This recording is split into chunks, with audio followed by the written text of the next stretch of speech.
And I'm paying attention to the chat. So sorry. Oh, no worries, no worries.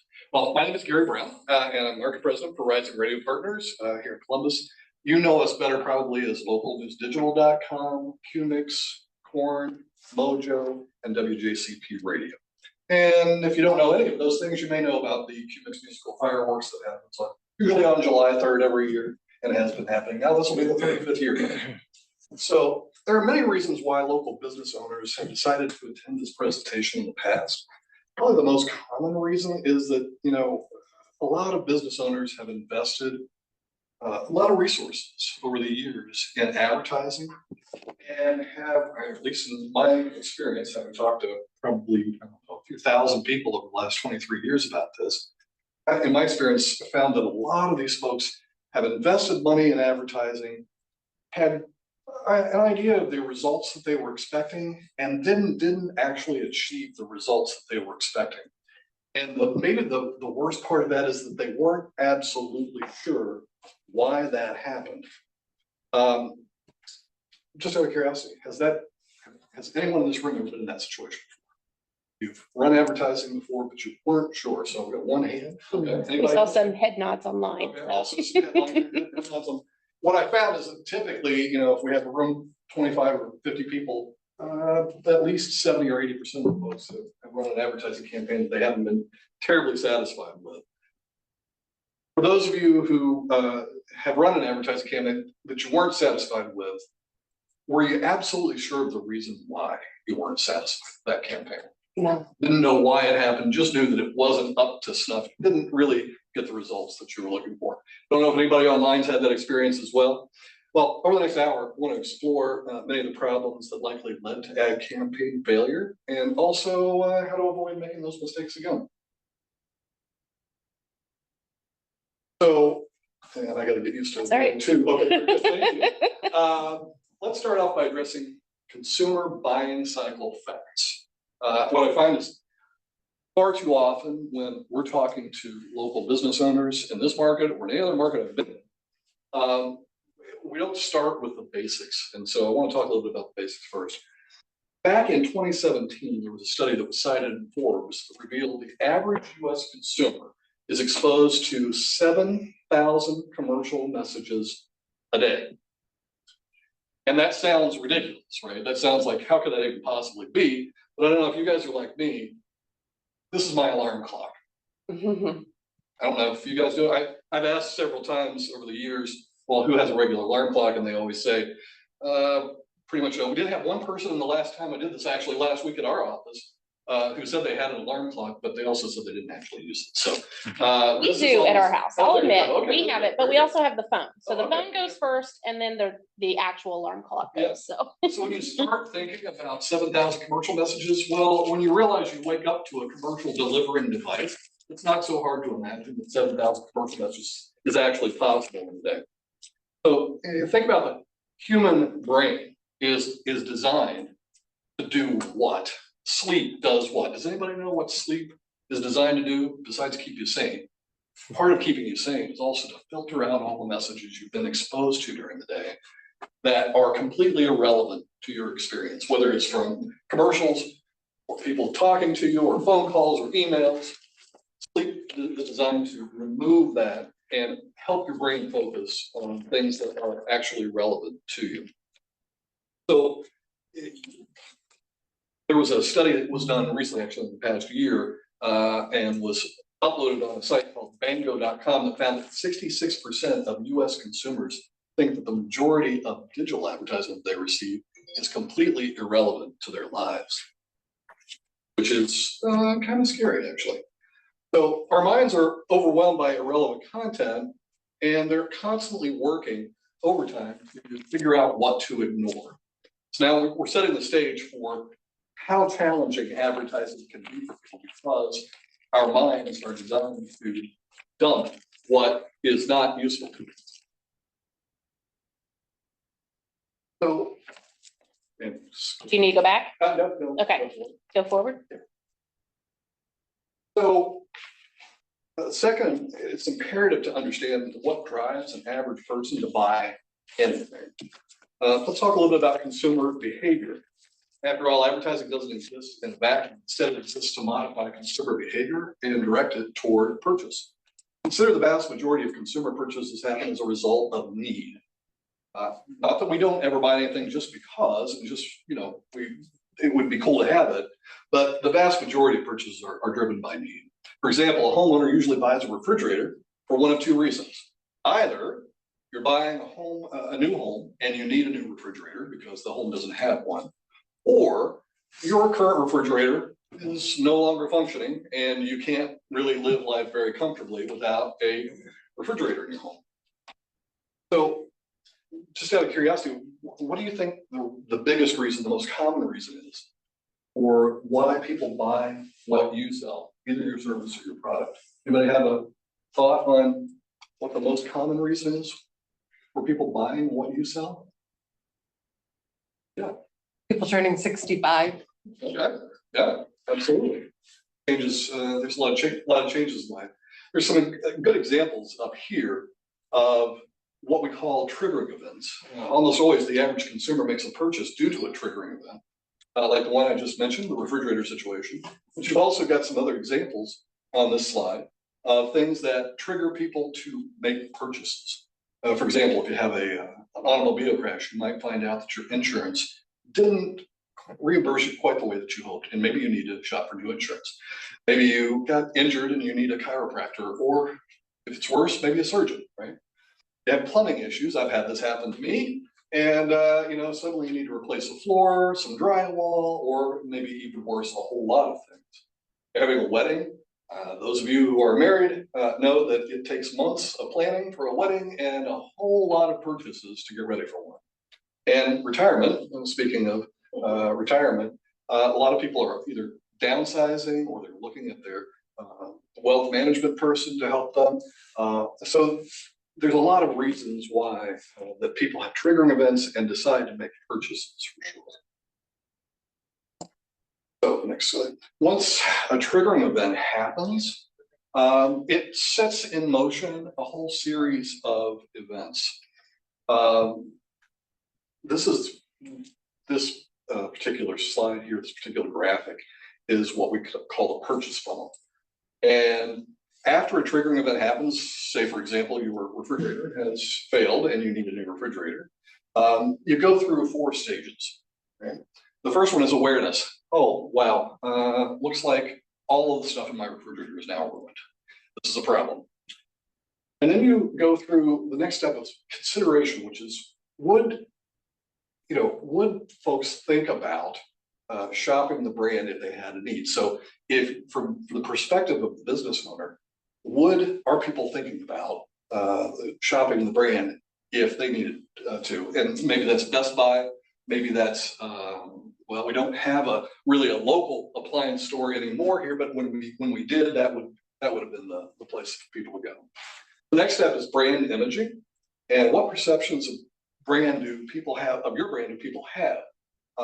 It's important to really stop and think about exactly what perception of your brand do people have, because if they have a positive one, it's very likely that you will end up earning a greater percentage of the market share that's available in the market. And once they get to the purchase cycle, somebody who's looking for a refrigerator or a car or anything else that might be a triggering event, have they purchased your brand and shopped at your store in the past? And are they likely to come back and do that again? So is anybody familiar with the 95-5 rule? The 95-5 rule basically says that only about 5% of people, only about 5% of consumers are in the market for a product or service, your product or service, other products and services at any given time. The other 95% of the market will be in the market at some point, but they're not there currently.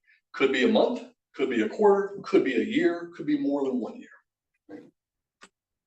So you've got 7,000 commercial messages a day that people are being bombarded by, and you've got only about 5% of people who are in the market at a given time for any product or service. In this market, about 5% of the population is about 2,300 people here in Bartholomew County. It's about 2,300 people. And in our entire coverage area, it's about 25,000 people. So depending on where you stand, it may be the case that you need to get in front of more people. But certainly overcome that 7,000 commercial messages a day is a real trick. The previous two facts combine to assert one big truth, that marketing and advertising has two equally important jobs. One job is to convert existing demand by targeting the 5% of consumers that are in the market right now. And you can use sales events and performance marketing to do that. Sales events and performance marketing really focused on selling somebody who is in the market right now with a message about a discount of some type or some type of bonus offer. But then there's the other 95% of consumers that are not yet in the market. And if you're going to ensure your business is known before it's needed, you've got to have those future buyers knowing about you before they have a triggering event. Because if they don't, what they'll do is default to the folks they already know. Now I want to share a video. Better explains the reality a little bit, but it does have a little bit of spicy language, so apologies in advance for that. So if you would. Come on. Now, I've heard that building a brand is very important. Bah, that's yesterday's news, old man. You don't know what you're talking about. Yeah, but if people don't know who I am and what I stand for, how will they find me tomorrow? Bah, forget that. You got to be on TikTok. You got to move fast. You got to be selling things digitally. Boom, boom, boom, boom. I don't know what I'm doing.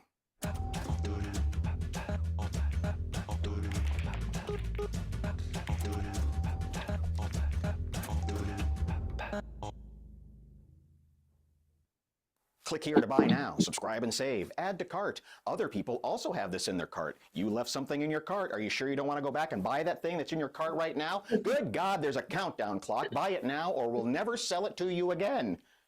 All those hyperventilating buttons assume that the customer is in the market for this thing right now. Indeed, most advertising is built to close the deal today. Why advertise if people aren't shopping? But what about the rest of us? Most people aren't in the market right now. Not just most, I'm talking 95% of the people don't need what you're advertising right now.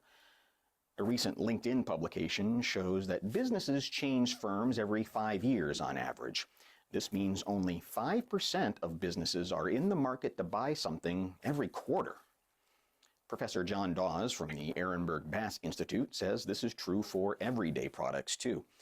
Most will purchase a car once every 5 to 7 years, for example. This means in any given month, only 1.6% of people are shopping for a car. Mattresses are purchased once every 9 years.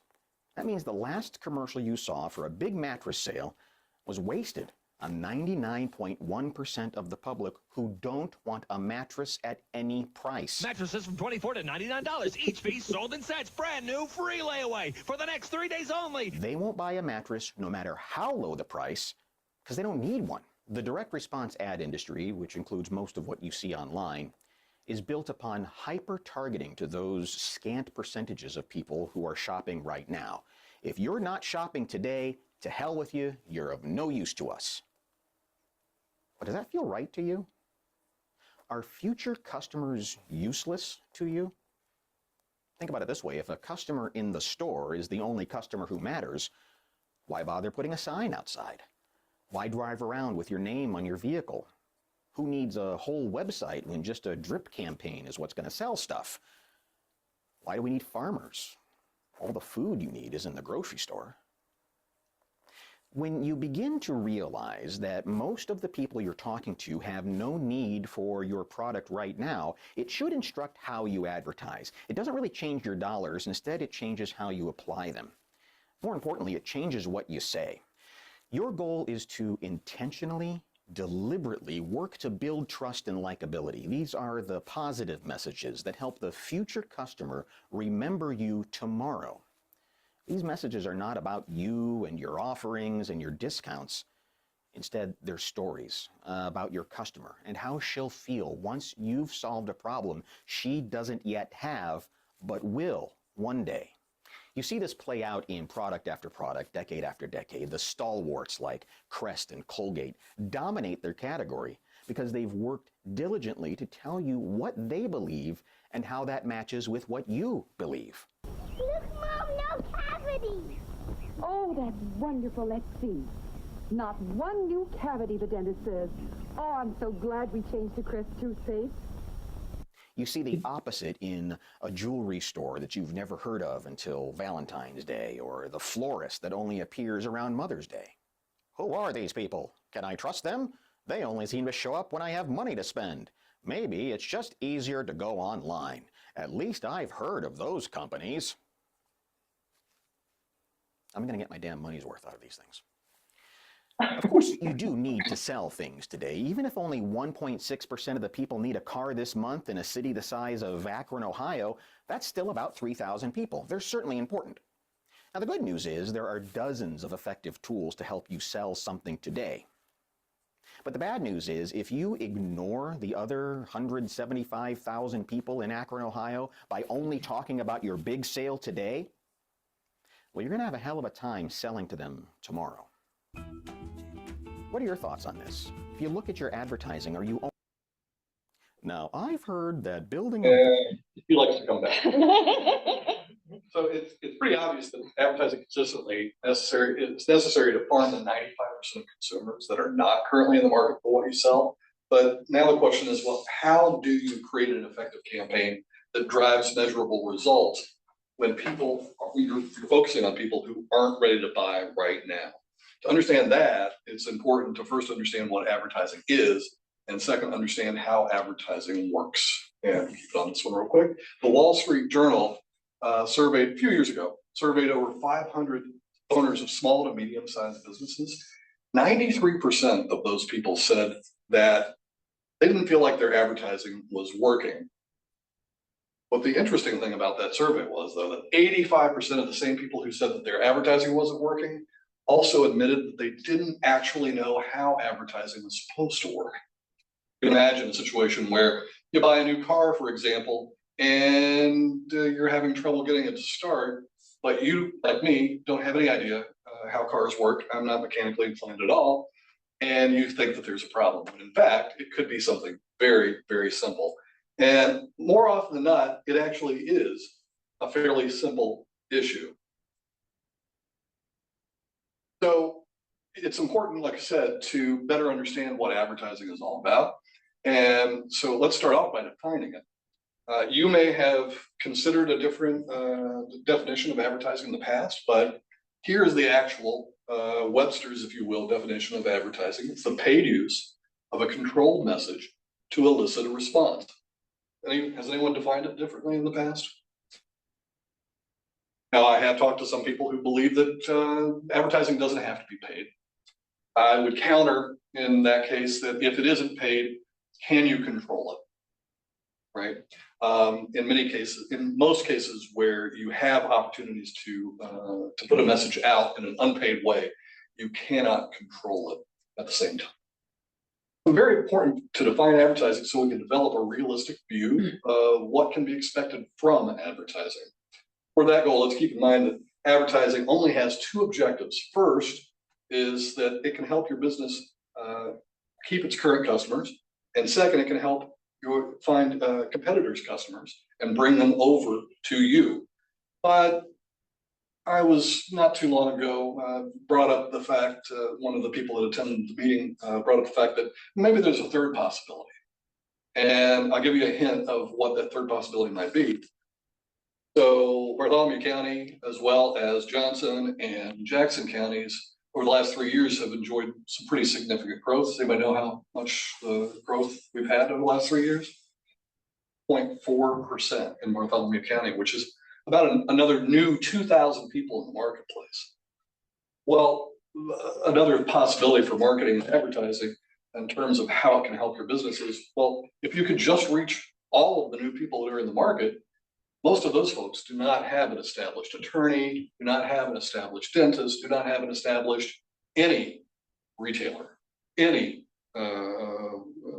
physician, any attorney.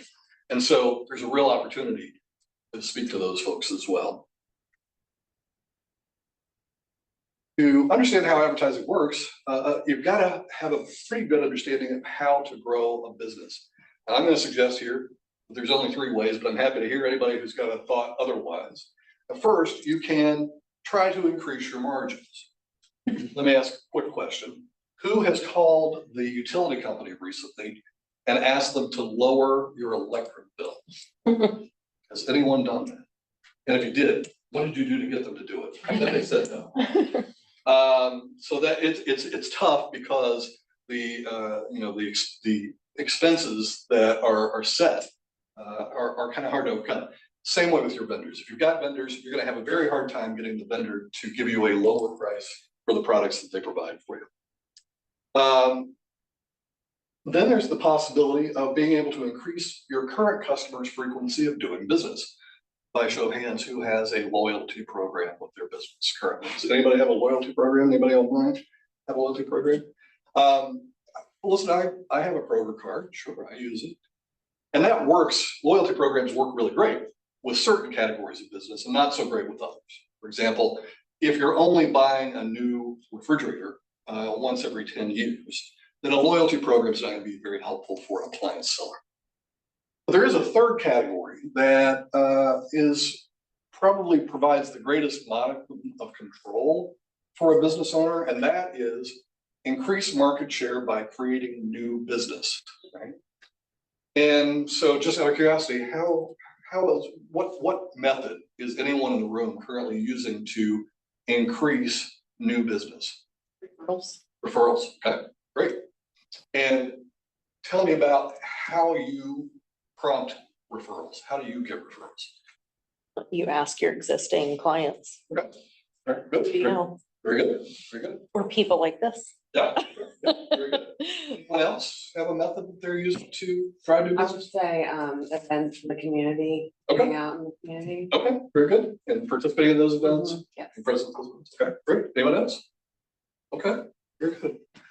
Another way among those two, those are both great. Another way to do it on a more mass basis is to advertise.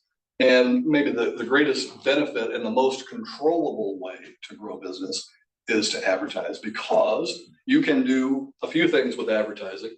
You know, you can't really grow your business when outside forces are having an impact on you in terms of messaging. But when your services you offer, or how much your media advertising is happening, you can really get a great benefit for being able to talk to, in many cases, thousands or tens of thousands of people at once, who are, among those, a certain percentage are going to have a need for your product for sure. So here's a question. Have you ever experienced a slump in sales? Anybody ever had a kind of a downturn in sales? Okay. And were you really comfortable with the reason why that slump happened? Did you know why it happened? Okay, very good. And was there ever a situation where you had a slump in sales and you weren't absolutely sure why it happened? Okay. Well, sometimes the cause for this doesn't have to be a mystery at all, and sometimes it's really a lot simpler than you would imagine. According to a 2024 study titled The ROI Genome by Analytic Partners and the World Advertising Research Center, the evidence is clear. Switch to the next slide.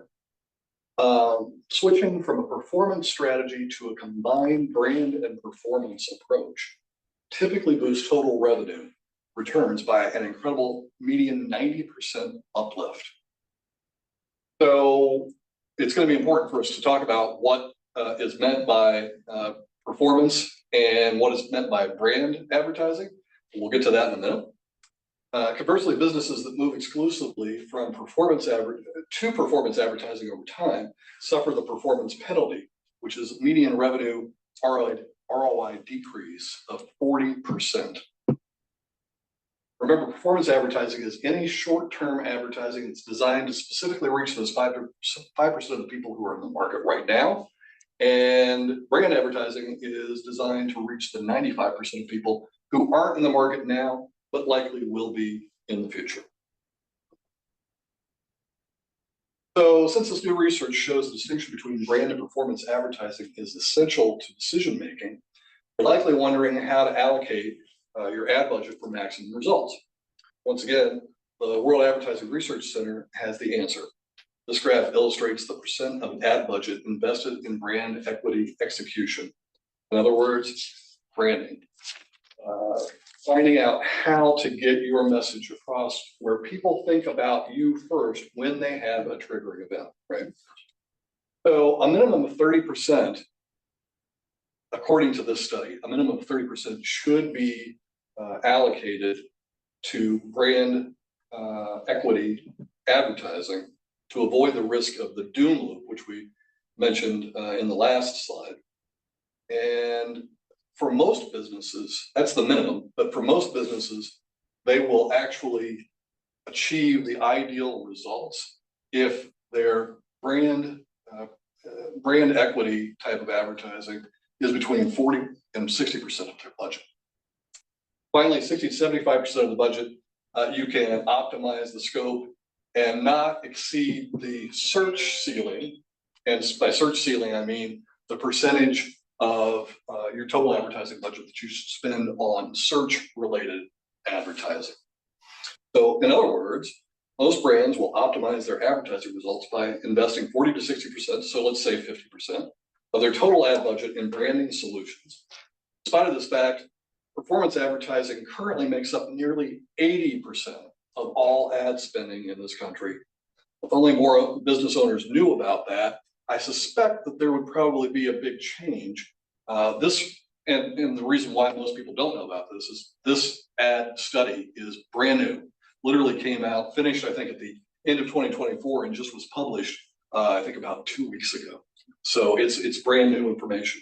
But it's information from an organization that's been around studying advertising for 40 years all across the globe. So what is mind share? Anybody have a sense of what mind share is? It's, if I said it differently, if I said instead share of mind, would that mean something to you? Specifically, mind share is the percentage of the population that is aware of your business, right? And basically the equation we have here is that mind share equals market share. In other words, the greater percentage of people in the population that know who you are and know about your business and know why they should choose you, greater your market share in your category becomes. So the book Positioning by Al Rees and Jack Trout came out in 1980, and it really first introduced the idea of branding. This book specifically states that consumers' minds have category areas they refer to as ladders. Well, we have a ladder right here. And based on the products that are on the rungs of that ladder, what would you guess the title of this ladder should be? What would you name this ladder based on the products that are on the rungs? The soda ladder. Yeah, that's a really good start. I'd get even more specific though. And if you were going to get more specific, what would you call it? Cola. The cola ladder. Yes, specifically the cola ladder, right? Because Coca-Cola, Pepsi, and other cola products are the only thing on here. So it is specific to cola. What's interesting about this ladder is the fact that Coca-Cola is on top. Does that surprise anyone? No. No. Why do you think it doesn't surprise you? I have a sneaking suspicion it has to do with two things. One is the fact that Coke has been it was the first cola product and has been around longer than any other.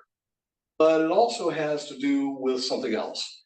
They are the marketing juggernaut of the last century and a little bit longer. And they have really earned a lot greater market share by doing that. As a matter of fact, Coca-Cola now commands 46.5% of the global cola market share and 48% of the market share here in the United States. But it's really about that fact that Coke is a marketing machine, not necessarily that it's the preferred flavor of cola among all of folks across the country. Now, Pepsi only has 10% of global market share and about 19% of US market share, but it's a distant second. Now, I purposefully left off the name of the third largest market share cola in the United States, but somebody certainly knows what it is. Anybody? Anybody? No? RC Cola, Royal Crown Cola. Well, if you can, you know, now you've got an idea of the third, the fourth one shouldn't be that hard to name, right? What's the fourth brand of nationally advertised cola in the United States? Tab. Diet Cola. Different ladder. But good guess. Good guess. And the reason nobody's coming up with it is because it no longer exists. But it did, right? So back in the 40s, 50s, and 60s, up through the 60s, there were tens of brands of cola. Unfortunately, as a result of the marketing machine that the Coke and Pepsi are, they've basically pushed the rest of the cola brands out. But if you still want to try nickel cola or double cola, I understand you can find them over on the nostalgia shelf at Cracker Barrel. So if you go behind the desk there, they have a shelf full of stuff that used to be really popular, and it's unfortunately no longer popular, but still available at Cracker Barrel. So remember, mind share equals market share. You know, among all fast food chains, McDonald's might not come to mind as the maybe best tasting or highest quality for some folks across the country, but the point isn't that it has to be the best. Sometimes it's just enough to be the best marketer. As a matter of fact, more often than not, especially with national brands, it is plenty to be the best marketer. It doesn't have to be the best product necessarily. Now, we've arrived at probably my favorite part of the presentation because it's a kind of an interactive exercise. And so I want to talk a little bit about branding. Are you ready for this branding exercise? All right. Well, I'm going to show you some pictures. I'm going to ask you to identify what you see. What is this? Band-Aid. Band-Aid. Are you sure about that? How do you know it's a Band-Aid? Could it be a Curad? It could. Could it be a Walgreens generic? Could it be any other brand? It could be. Band-Aid came to mind first, however, right? Why? We'll leave that for the next question. All right, and go on. Well, we've kind of been talking about this already, haven't we? Is this? Pepsi. Or a Diet Pepsi. Could be Yeah. Pepsi. Could be Pepsi. Could be RC Cola. Could be Dr. Pepper, same color. We don't know for sure. Almost everybody says Coke, though. But I appreciate it. How about this? Kleenex. What is it? Could be Puffs, right? Could be a Walgreens generic brand. It's certainly a facial tissue. We don't know what brand. Okay. Well, when you hear "be all that you could be," what do you think of? Army.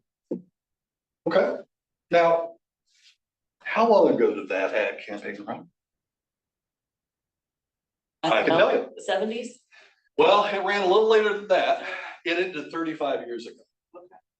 It ended 35 years ago. You haven't heard it in 35 years. And yet, you still remember it. And most everybody that attends these meetings do still remember it. How about this one? Can you hear me now? Verizon, yeah, absolutely. Now, the interesting thing about Verizon is that, you know, they were not the low price leader, right? Back when they were building out their giant network, they couldn't afford to be the low price leader. And yet they still wanted to be the dominant cell service in the country. And they were able to do that thanks to just an unassuming looking guy walking around swamps and forests and talking about how great the cell service was from his Verizon service, no matter where he was. And even today, Verizon has 37%. They're not by far not the most inexpensive cell service. They have 37% of US market share. How about this one? You have good hands? A give you a hint. I'll stay. I'll stay, right? Okay. And how about this one? This is a little trickier. Anybody know this one? This is an older one. It's an older one, but still, Is it Red it's a hotel. And you're in the right category of hotels. Comfort. Days Inn Motel. Motel 6. Motel 6, Tom Bodette, by the way. Lacey, who's in, Lacey, you should know that. Like, oh, that's nothing. Listen, this campaign has been around for a long time. Tom Bodette himself, who's still the spokesperson, and they're still using this particular slogan. Tom Bodette, the comedian, created this 40 years ago. It's still running today. Still running today. Yeah. And I'm just going to show you the picture. Nike. Okay, what's the slogan? Just do it. Why do we know this? Now, probably everybody in here has owned or does own currently a pair of Nikes, no doubt about it. But that doesn't mean we should just know the slogan off the top of our heads, does it? Why do you think they picked "Just Do It" as the slogan? An action. Yeah, and yes, exactly. And they want to appeal to the aspirational in all of us, whether or not we're athletes, doesn't matter. They want to appeal to the idea of aspiration in every single one of us, and they do a great job, market share wise, for sure. So important to remember this top of mind ladder in light of a Gallup poll that was 7 or 8 years ago at this point. They asked consumers all over the country, well, are you likely to do business with? Who are you likely to do business with? And 86% of consumers said they were likely to do business with the business they think of first. In spite of all the technology, in spite of all the 7,000 messages that are bombarding you on a daily basis, people are still going to choose the business that they think of first. How do you get to be thought of first? If that's my question, I'm certainly going to be asking, and if that's a question, if you own a business, you should be asking as well. Let's talk a little bit about bullseye theory. So the bullseye theory kind of goes along with the 95-5 rule. And that means simply that, a certain percentage of people are in the market today or this week. A larger percentage of people will be in the market this month. An even larger percentage of the people in the marketplace will be in the market for what you sell in the next 6 months. And a larger percentage yet will be in the market by the end of the year. It's the only way to impact those folks is to constantly be communicating with them. The best way to make sure that you are top of mind, you have the top of mind awareness that your business needs to be chosen first, is to be consistently and effectively communicating with them. And being on top of mind ladder means you're constantly speaking to potential buyers. It may mean that seasonal or event advertising may not be enough to be impactful enough to achieve that market share that you're looking for. And let's say you're going to invest $20,000 this year in advertising. Could be 2, could be 20, could be 100. Doesn't matter. Whatever the amount is, does it make more sense to spend that money on a medium that can only reach the people who need your product now, or a medium or a combination of media that can reach the people who are in the market now and also will be in the market next month, in 6 months, and a year from now? I'm not here to decide that for you. You have to decide that for yourself. Okay. So what do customers buy at the end of the day? The last time you needed a 1/4-inch drill bit, was it because you really just love 1/4-inch drill bits? Or what did you actually need when you decided to buy a 1/4-inch drill bit? Maybe you needed a 1/4-inch hole, right? That's the only reason you would buy a 1/4-inch drill bit unless you're a collector of drill bits, right?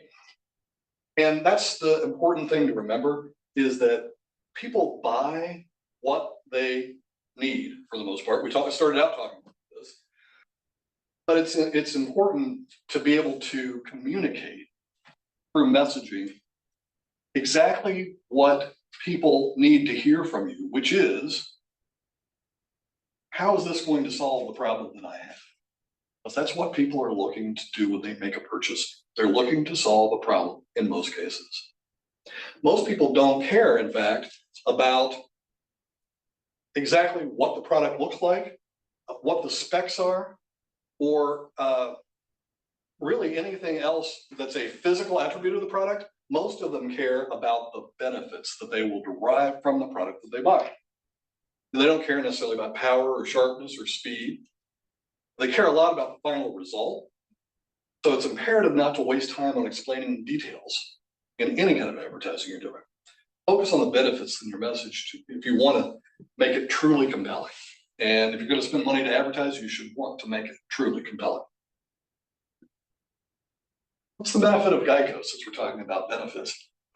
Anybody have Geico insurance? Entertaining commercials. Entertaining commercials, that is one benefit, right? That is definitely one benefit. But no, they say every single commercial they run, they say what their benefit is. What's the benefit of Geico? Anybody know? We know what they do, is they sell us insurance, car insurance, right? Well, 15 minutes, they save you 15% more, right? Does that sound familiar at all? Yep. But here's the thing about insurance, and apologies to anyone who may have been in the insurance industry. Most people don't spend a lot of time thinking about insurance until they need their insurance to pay, right? So how do you make something like insurance exciting and interesting? Well, maybe you come up with a little guy like the gecko, right? Maybe you figure out a way to get him to communicate in a way that folks have never heard before any insurance company talking about how insurance impacts their lives, right? And maybe you focus on the thing that people care about most, which is saving them time and saving them money, right? As a matter of fact, there's some really great information here. Specifically, back in 2000, Warren Buffett, who owns Berkshire Hathaway, decided to buy the controlling share in Geico. At the time, they were only spending $20 million a year in advertising. Over the next 8 years, they increased that to $290 million. And between 2000 and 2008, with that increase in spending, they increased their overall sales from $5.6 billion to $7.8 billion. So now ask yourself a question.